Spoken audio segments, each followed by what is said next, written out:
And so now we are going to have Reverend Dr. Christopher Carter join us, who is the author of The Spirit of Soul Food, Race, Faith, and Food Justice. And I heard Dr. Carter speak a couple of months ago and was very impressed with the holistic perspective. So I'm excited to have him share with us today. Dr. Carter? Thank you, Kelly. I should also note I'm in California, and so I actually just finished breakfast a little bit ago. In between, before I came on, I had a breakfast meeting. So yes, we all had a collective meal before we met. So thank you for having me. I'm excited to be here with you all and share a little bit about my work and kind of my vision for what community supported eating, or soulful eating, as I call it, could look like. And yes, there is great weather here. This is why they charge so much for us to live here, actually. It's because I lived in San Diego for 8 years, and that was even better. So yes. But let me get to the presentation without further ado. Get to this. All right. So the title of my presentation is Eating Soulfully. It is kind of the culminating concept in the book that I wrote, The Spirit of Soul Food. And if you're interested in learning more about me, more about my work, probably the best way would be my website or Instagram. I don't really use Twitter anymore for reasons that we can discuss, probably not here, but in other places. So yeah, that's kind of the stuff that I do in terms of being a pastor and a professor. The titles that you see on the screen, each of those recipes kind of emerge out of one might say a dietary conversion, or as I call it, a culinary consciousness raising, in a way for me to kind of reconnect with my roots, who I am, where I'm from, and the foods that allow me to feel like I am home. So I came to graduate school in 2007. I'm the first person in my family to have graduated college, and the first person in my family to have opportunity to go to grad school. I would have never thought about going to graduate school had it not been that my denomination that I'm ordained in, the United Methodist Church, requires you to have a graduate degree. Otherwise, I was very content to having accomplished just something my family hadn't had, a bachelor's degree, and just getting a job. But I was blessed to have a scholarship to pay for me to move from Michigan to California. And once I came out here to visit, I was quite sure I didn't want to go back home. So I decided to stay. The hard part about being out here, for many of you who've had to maybe move away from home, whether it be in college or just moving away to get a job as you're an adult, is especially when you're young and poor like I was, is, I became very homesick. I didn't have any way to go back home really for the first few years I was here. I couldn't really afford it. And so for me, eating foods that were as close as I could make it, an approximate connection to the kind of foods I grew up with, felt like home. And so for me, that was red beans and rice. My family, their roots are in Mississippi and Louisiana, and red beans and rice just felt like home. So whenever I got homesick, whenever I was lonely, that's what I would eat. And I felt connected to my family. I felt connected to my ancestors. But as I had spent more time in California, and I began to, I took a trip from Los Angeles to San Francisco and kind of drove up the coast. Well, not really the coast, but the inner part of California on the 5. And I noticed essentially that, that's where the majority of our, like California is a big ag state, and the majority of our agriculture at that period in American history came from that part of the country, came from Central California. And I noticed that so much of our, the ways in which the communities that I saw, the people who were growing the food, the people who were working out there, the exploitation they were experiencing was so similar to the kind of exploitation, if not the same, as my grandfather experienced growing up as a migrant picker in Louisiana and Mississippi. I think I had just operated on the assumption of a naive young person that those kinds of systems had died with the civil rights movement, or that they just weren't as bad as they were, as he would describe them to me in terms of his experience growing up, picking cotton, picking berries, just working literally on plantations. And so as a person of faith, but also a person committed to racial and social justice, I wanted to figure out personally, how could I eat in ways that align with my moral and cultural values? Because for me, this was the dilemma, right? I was in a space that was predominantly white. I was in a space where my values are constantly being pushed, where I was told that some of the things I believe about myself and about my people aren't actually true, right? And at the same time, I was wrestling with this idea and identity of the farmer and the farm worker. And I was having this moral conundrum because of the exploitation I was seeing that they were having to go through for people like me to eat. And so that set me on a journey, on a quest that ultimately led to the Spirit of Soul Food, and has led me to being able to give this talk to you all today. So I developed this concept called soulful eating at the end of the book. And soulful eating for me asks us to reflect upon our past and build on the collective culinary wisdom of our ancestors in order to forge a new future of food, right? So it's not this just nostalgia, right, where you just say, oh, this is how our ancestors ate, this is how we should eat. But it looks at the past and it says, what was this wisdom that we were trying to learn from our ancestors? What wisdom did they pass down onto us? Right, that we might want to maintain and enhance in order to build something new. For me, the animating force behind all of this is a sense of compassion, right? It's that I want to make sure that those folks who grow my food, the environment that sustains my food, that I engage with this in a way that is deeply compassionate. Right. And I understand compassion is being moved in our depths by the experience of another, such that we respond in ways that intend to ease the suffering or promote the flourishing of that other. And so this informs all that I do in my exploration and reimagination of the foodways for Black, Indigenous, and other people of color. I call this process of developing a kind of soulful eating decolonizing. That's a more academic term that I'm going to break down in a moment.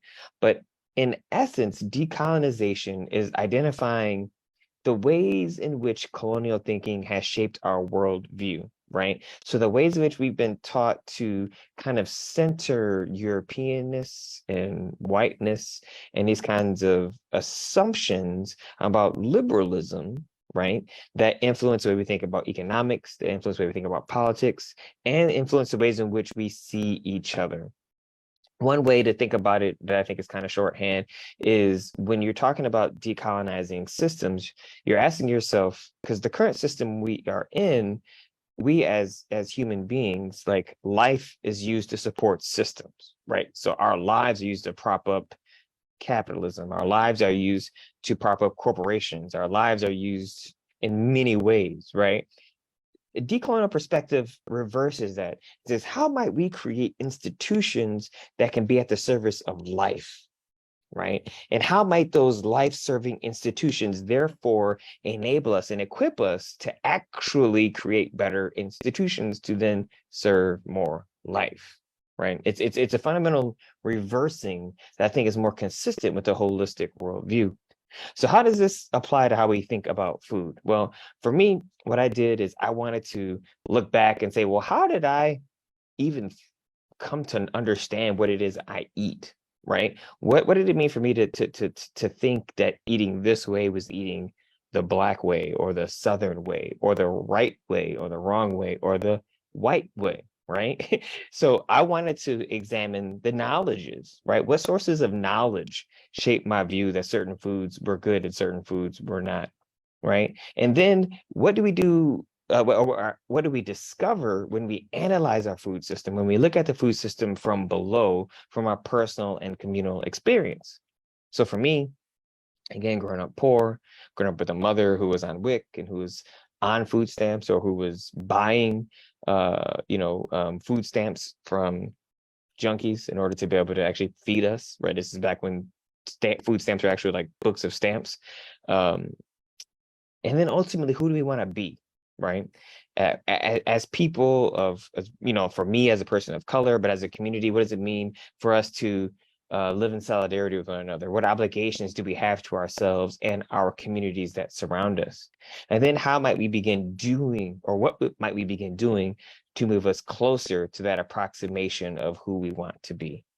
So for me, it's a very practical way of being in the world. Although it sounds very theoretical, it's much more about this internal analysis that moves outward into how we engage the world, and particularly how we decide we want, or what it is we eat and how we eat. I do have to say a little bit about, I have to do some theory because it's kind of hard for me to explain all this without saying a little bit about some of the assumptions that I have that inform my analysis of food. I basically argue that our food system is racist. And I lay out the case and I talk about why that is. But these are kind of the two way I can, at its most simplest, how I can explain it, right? That the organization and distribution of the goods and harms of our food system can be traced along racial lines, where people of color bear disproportionate harm and receive less proportionate good, right? This isn't to say that there is not also classism involved, and I'm going to talk about that because there is, but the overlapping arches of classism often intersect with racism and sexism, right? And so you have these kinds of pillars of race and gender, really, and that really kind of are the framework for which we can do an analysis of power in terms of how it impacts our food. And then secondly, racism has enabled these harms to be seen as normal, right? So we can look at where grocery stores are located, where they aren't located, where environmental pollution is, versus where it isn't, where public transportation is versus where it isn't. All these things can be traced along racial lines, and these harms are seen as normal. And I think one of the most interesting, well, interesting isn't the right word, perhaps one of the ways where this kind of disproportionate harm and good is most evident to those of you who are in the Northeast is when you think about the way your public schools are structured and segregated. I think this is where you can begin to see how the goods and harms of education fall along this system as well. So what does it mean with respect to the ideologies? I'm talking about how it shapes our food and what it is we eat. So a part of the challenge I think I had to, in terms of kind of developing my own concept of what soulful eating would look like, was to recognize that much of the assumptions and ideas I had around what good food was or what good eating was came through a lens of racialized assumptions about not only Black people, but people of color in general, right? There's assumptions about, again, what we eat and what we should not eat. And so addressing the structural racism within our food system requires an honest look at these ideologies, right? Psyche Williams-Forson is an amazing scholar. I count her as an acquaintance who has done just such fantastic work exploring the legacies of particularly Black foodways. And I think her book, if you haven't read or are familiar with Building Outside of Chicken Legs, I can't recommend it enough. Because ultimately what I think she's arguing is that to understand structural evil, we have to recognize a story can be told another way. And she does a good job of telling the story of Black Southern foodways in a fundamentally different way. But it's helpful for us to recognize that the ideologies that have been projected upon us shape our memory, right? It's going to, it would be interesting, and I'm sure probably someone has done this, to do an analysis on what does it mean for those of us who grew up in the era where fast food restaurants constantly market towards Black people, right? Black and other people of color. What does it mean? Like, how does that impact our assumptions around these kinds of foods, right? And what is good and what isn't good versus the kind of marketing that we see that takes place at, stores like Whole Foods and things of that nature, right? These kinds of ideas and ideologies are projected upon us, shape the memories that we have around what's food that's ours versus what's food that is not ours, food that is othered. And so food justice requires us to de-link from those images and narratives, from those assumptions that people have around us, as a Black person, around chicken, around watermelon, around laziness, around inability to learn. All these things can be tied to agriculture and food. It's not to say that we have to abandon chicken and watermelon, but to understand that the ways in which that narratives we've been taught about what it is we eat have been done in a way to further reinforce a racialized system, right? These ideas, these racist ideas, were created within what Emily Towns, who's a dean at Vanderbilt University, what she describes as the white fantastic hegemonic imagination. And so those are big words, but basically you can boil it down to, this is the imagination that white people at the time, had, that they created to normalize the power system of white supremacy, right? And so there's many of the images in my book I acquired from the Museum of Racist Imagery at Ferris State University. So if you're not familiar with that, if you're interested in looking at some of the images, you'll see all kinds of stuff around cream of wheat, Aunt Jemima, and any number of postcards that have these kinds of images that portray Black and other people of color, Indigenous folks, Asian folks, in ways that try to say that our way of eating, quote unquote, is unhealthy, it's barbaric, that it's just not good, right? And that this European way is better, cleaner, all those kinds of things. And so what we have to do is recognize from the outset that we have to ask deep questions to undermine the assumptions of what's been projected upon us. So that's what I set out to do when I was writing the book, right? Those are kind of the fundamental assumptions. And in so doing, I began to understand the emotional complexities around our culinary identity. So this is a picture of me and my grandmother, and I cut out the picture of the funny looking pirate because this is us from on a cruise when I was 20 years old. And it makes me laugh, makes me chuckle. My grandmother passed away quite a while ago. She unfortunately died very young. But she was the one who was the primary cook in the family. She was the one who loved cooking and would, as best as she could, because she had a stroke when I was really young, would talk about and tell stories around why we ate certain meals and what those meals meant and why we ate certain things on certain days. And it reminded me, as I was constructing this book, the importance of not only remembering those stories, but the way those stories inform my knowledge around the kinds of greens that we eat and why we eat these particular greens. And it reminded me that some of what I was learning, what we might call Western sources of knowledge, often have a Eurocentric, like a white-centered, and a male-centered bias, right? And it's not just to say that their assumptions of what we're taught about food and a history of foodways in America is wrong, as much as it is to say that it's limited. As a primary example, you could ask yourself if you learned about the history of BIPOC communities, like, where did your teachers start, right? So when you started learning about African Americans, did they start with slavery, or did they start the civil rights movement, or did they start with ancient kingdoms in Africa? If you're learning about Latinx communities, did they start with, the communities, the indigenous communities they often came from in the South or in the Caribbean islands? Or in California, we learned a lot about the missions here, which again is a colonial way of telling a story of conquering from the Spanish. So there's a way in which one can tell history that centers whiteness, and at the and even at its best, we might say, decenters and somewhat dehumanizes people of color. And so it's recognizing that these stories are deeply emotional, and that to change those stories requires us to do some inner work. One of the stories we have to change, I think it's crucial for us to change, is the development of American agriculture. Often we are told that, agriculture is these, farmers, it developed with these small farmers, the yeoman farmer, like working the land. But the truth of the matter is that indigenous Americans and African agricultural and animal husbandry knowledge was critical to the food system. I mean, this really was, one might say, the beginnings of factories, like start on plantations.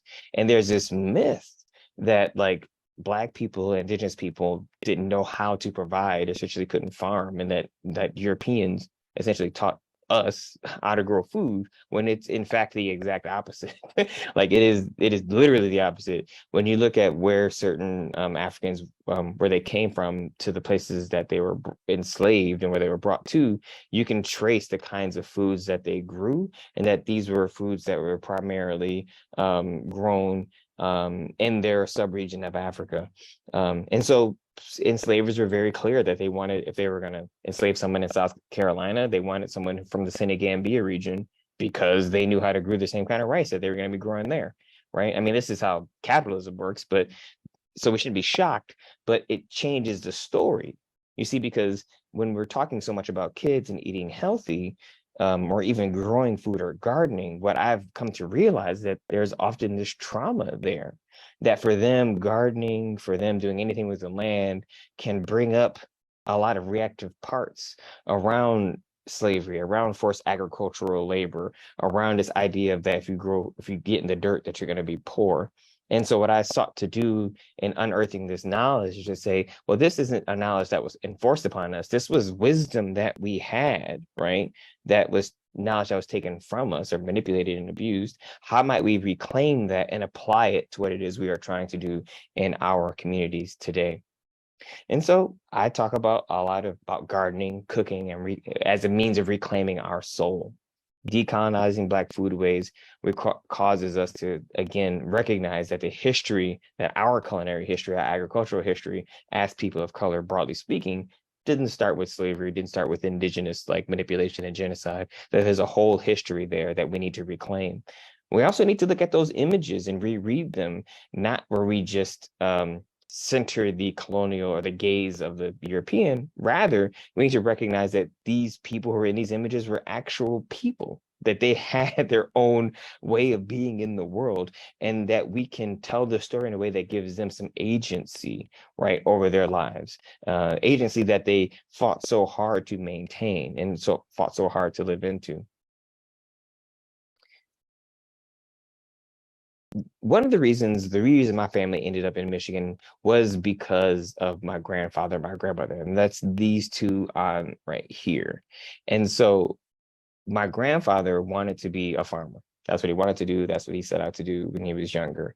Unfortunately, because he was in Mississippi, he left Mississippi to go to Louisiana because he said he knew he couldn't buy land in Mississippi, or it would be too cumbersome. He wouldn't be able to get good land, but he thought he had a better chance in Louisiana. As he gets to Louisiana, he gets a job and he begins to save up enough money to be able to purchase his own land. But unfortunately, the person he was working for did not want him to leave because he was essentially the head farm hand on this pretty large farm north of Hammond, Louisiana. And so my grandfather tells this guy, hey, I'm going to, I have about 2 months left working with you. I've already kind of figured out the plot of land I want. I'm trying to get things set up so I can leave. They get in a little bit of an argument, and the gentleman tells my grandfather that you either going to work for me or you're not going to work at all, essentially threatening his life. And so my grandfather says, okay, I agree. I understand what you're saying. He sends my grandmother away. He says she's going to go visit her mother, but he's actually sending her up north to Michigan. And then he works for the man for about another 3 weeks before he leaves to go up north. Essentially, this is the late 50s, early 60s. He's running away from someone who's threatening his life. And I guess I want to share that story to recognize that, help you all understand that this isn't that long ago, right? Like this is not that long ago when folks were having to still live like this. And this is because he was wrapped up in a domestic and international political or food scheme that devalues the intelligence of people of color, right? They see people of color primarily as vessels of labor, but not actually farmers, right? But just farm workers. And these are the assumptions that really influence and shape our food system that we have to, again, that we have to dismantle. And so I want to say just a little bit about food politics and talk a little bit about how race works within that before I end by offering constructive solutions. So we can see kind of the racialized nature of our food system in the Farm Bill in terms of who gets money, who doesn't. We know, as I said, Black people were meant to be tillers of the land, but never owners. The American Rescue Plan seemed like it was going to be a good idea, or would have been a good idea, but white farmers essentially sued, making that claim that, well, yes, black farmers and farmers of color were discriminated against. It wasn't our fault, and so we should have access to this money too, even though that's fundamentally not true. But ultimately, it was reworked into the Inflation Reduction Act, and white farmers were able to have access to some of that money. And so through my grandfather's story, I've always interpreted our food system, again, as structurally racist. But I see structural racism operating in these three spheres. I want to be clear about this, right? So we're talking about the resource inequalities that can be traced along economic lines, resource inequalities that can be traced along political lines, and ideologies that normalize the other two. And these all feed each other, right? They all feed each other. And what that looks like on a practical level is something like this right here. So if you're looking about just enslavement, what you recognize is that economically, this creates generational wealth, right, for capitalist white folks. Politically, it's complete control of political power, right? That other folks don't have power to make any changes because they can't actually vote. Ideologically, it creates this narrative that Black people aren't intelligent, and in fact that we're less human.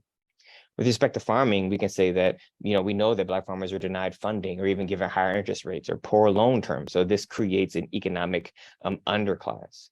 You have the loss of political power in Black communities because white people own the land, which it didn't at that time allows you to vote. Ideologically, Black people were not meant to till the land. Again, we're meant to we're meant to till the land, not to necessarily own the land. This is the overarching assumption that informs it. Grocery and food access, you can see this idea that Black people aren't healthy or won't eat healthy food, that it's their culture.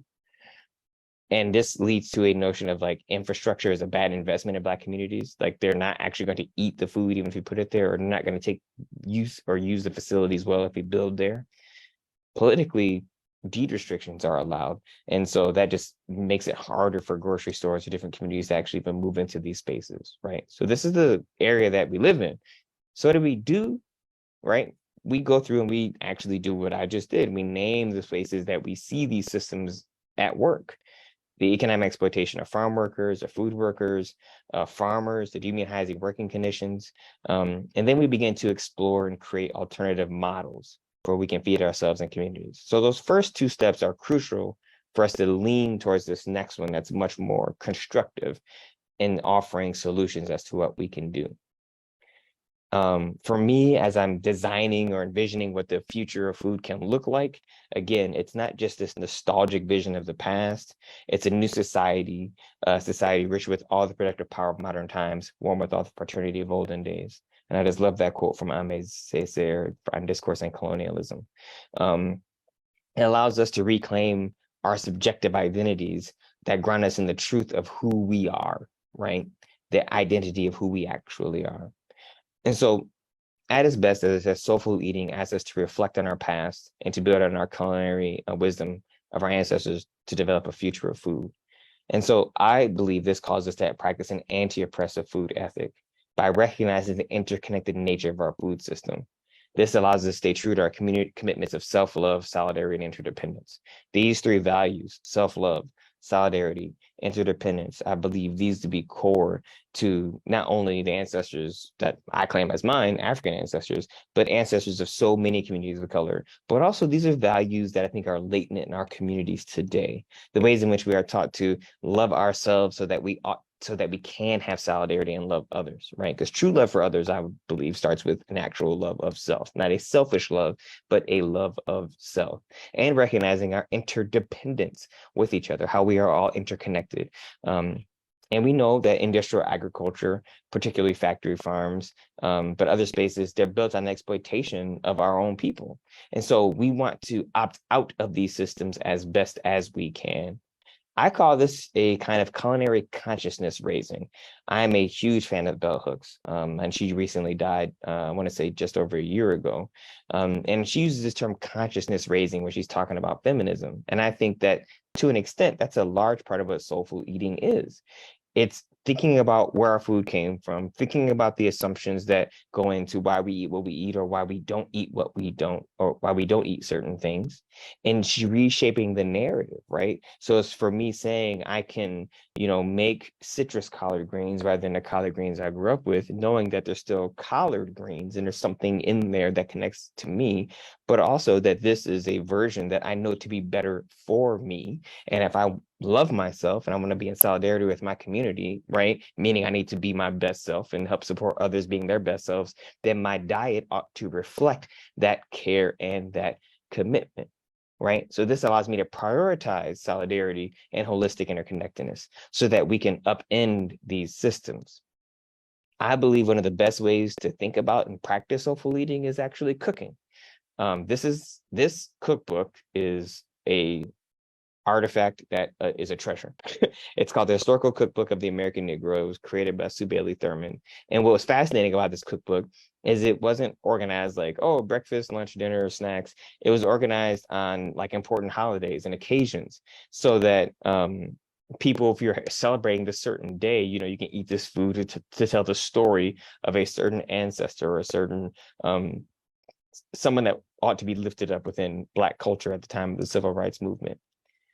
I want to further emphasize the importance of cooking and cooking as a family. So these are pictures of me and my son. Now he doesn't cook with me every day, but probably 1 or 2 days a week, he actually does help me cook. And I have this picture right here on the left to further emphasize that he actually does even eat salads because he helps make them and he knows it tastes good. And so this is a picture in the middle of him we're cutting up celery to make red beans and rice. This, I was actually going to make some chickpea rice falafel thingy so that he was salting it. But I started him pretty young, and I know it's going to take a long time when we cook something. And so I go into it knowing that, okay, I only can do this on a day when I don't have anything else to do the rest of the day, or at least for the next few hours. And I also know that I'm privileged to have a job where I can actually do this. But my grandmother actually made me help her cook. And I say made because it wasn't like I had a choice. And so this is where I got this idea from and how I've been able to pass it down, you know, to my son. The only way he's going to know his great grandmother is through the stories I share when we're cooking the dishes that she taught me how to cook.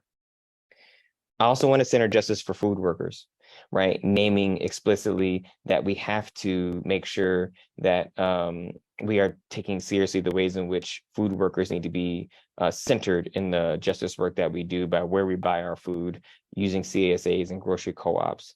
I think schools are another way for us to be politically active. I want to lift up the work of people like Heber Brown and the Black Church Food Security Network, and what he calls his Freedom Farm Cooperative, right?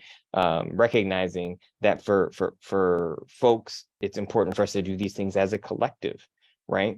That we need to, again, work to eliminate structural barriers that have displaced grocery stores, advocate for raising the minimum wage, and that this ultimately can help us create food sovereign spaces. I think the work that he's doing at the Black Church Food Security Network, where he's actually allowing churches to be food hubs and connecting with predominantly farmers of color, and taking the food to these churches so that people could then go to the church and purchase the food at or below cost that they're getting at the grocery store because the farmer makes more money and the consumer can save money, and the transportation is literally covered through fundraising. I mean, this is like a radical way to essentially do capitalism differently, right? In a way that actually is sustainable and is about community-centered food. And he will tell you he got this idea that was inspired by the work of Fannie Lou Hamer and her Freedom Farm Cooperative, and how she worked to recognize, and she understood as a Black Mississippian that she needed to make sure people could feed themselves, because as they continued to try to lift up their own civil rights, food sovereignty was going to be crucial for their survival. Lastly, caring for the earth is the third practice that I talk about as a part of soulful eating. This is essentially recognizing our interconnectedness, right? Recognizing that part of what it means for us to eat well is to take care of non-human nature that exists around us. But I also want to just posit that it should encourage us to think differently about the land that we have. Now, those of us who live in urban spaces, it's going to look different. These pictures I have on here are from a time I gave the talk in a rural community, but there's a way in which I believe we should think critically about the land that we're using. And so I've done work with Princeton Theological Seminary and the School of Methodist Theological School of Ohio about how they could use their land to grow food.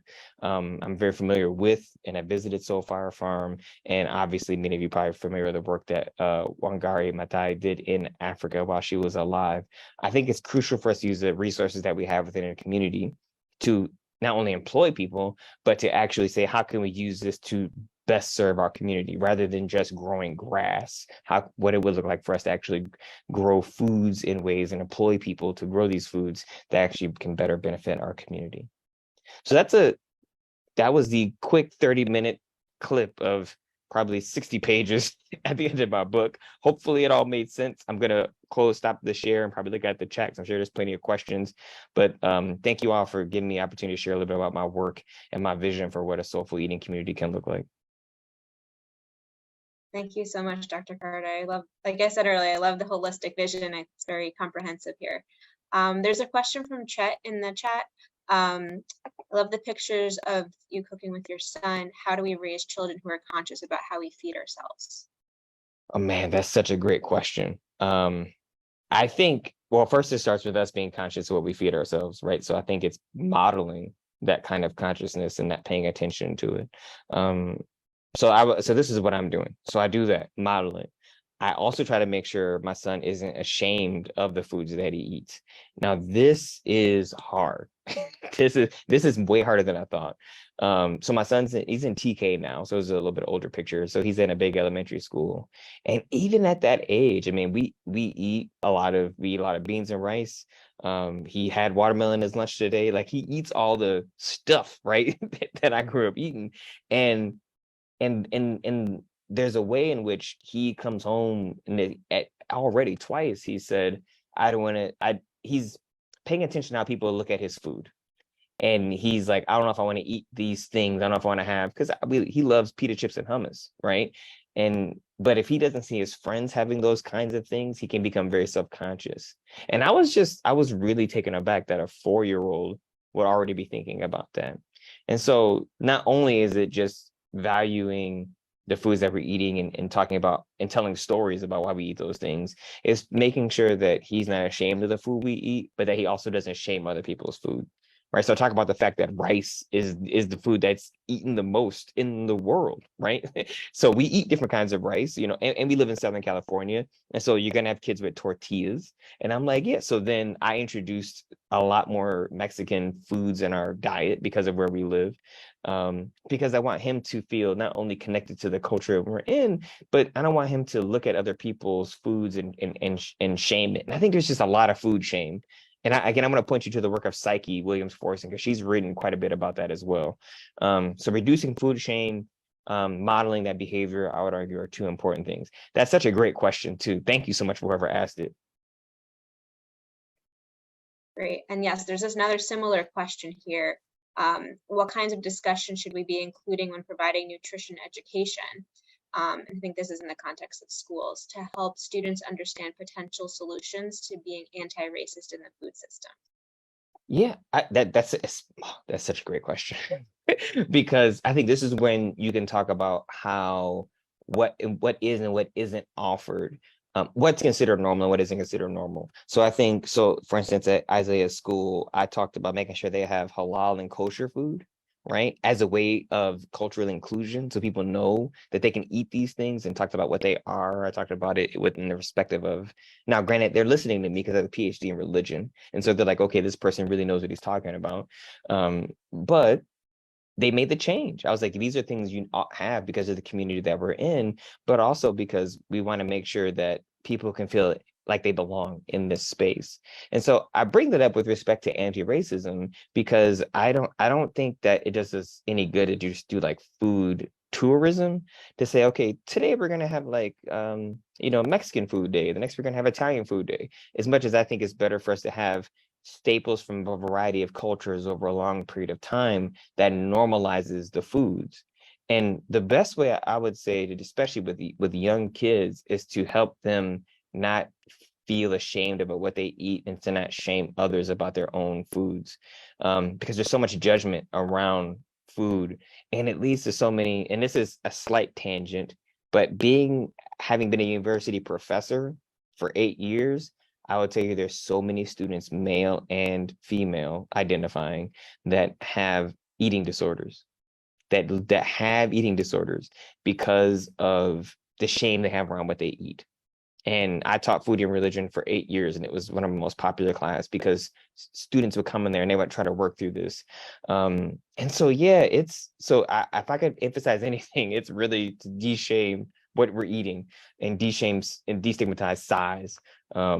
Yeah, these are great questions. I feel like I need to write or do another presentation about kids and food, because I'm like, I can see this is hitting something, and it's hitting me, right? I mean, it definitely is hitting me too. So thank you all for asking these questions.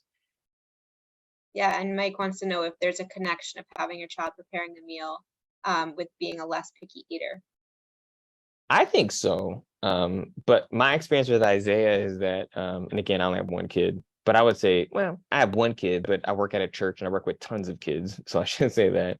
my experience is having them help prepare the food makes them more likely to eat it, but also having other kids around that like the food so that they not necessarily feel pressure to eat it, but they see another kid eat it and they think, oh, maybe I can try it too. I try not to push Isaiah to eat anything. I just put it on his plate, you know. And so I don't think this be controversial per se, but you know, I grew up food insecure. I didn't have a lot of food. We got tons of food in the house. I'm like, you gonna be fine. Like, you ain't gonna be hungry. I'm like, there's so much food in this house. So I'm like, if you don't eat what's on your plate, that's okay, man. You ain't gotta eat. You know, I'm like, you know, these are your snacks, these are your things. It's okay. You know, because I know I don't want to argue with you about it. But I also want to model that kind of eating that that has encouraged him to try different stuff. But we started this so young. You know, Isaiah was eating sriracha tofu scrambles when he was 2. You know, he's been eating any number of, like, you know, one might say unique kinds of foods since he was a kid. And I think that we were very intentional about that, because I didn't want him to be picky. So thank you for that question, because it's hard, man, because so many of the kids' foods have so much salt and sugar in it, and it's like it's addictive, you know. And so being mindful of what it is they're snacking on, then you modeling eating healthy, I think is probably the best way to go. Yeah, that sriracha tofu scramble actually is really good. It's one of my favorite things to make. That's how I got into like tofu, is put sriracha and basically put hot sauce on it, which is like, you know, not surprising for me, I guess. Cool. All right. Well, there's a number of other comments in the chat, which if you want to maybe go through those, you know, you can think about if any comments on them. I think it's a lot of really rich conversation. Everyone is really, yeah. really I think I love the thing about that Jen put in there about exposure. I think that's a really, really good point. You know, and I think that's just having seen it over and over again. I think that's an excellent approach. And I can't imagine. I'm fortunate enough to not be have a kid that's not a picky eater. Let me look at here real quick. What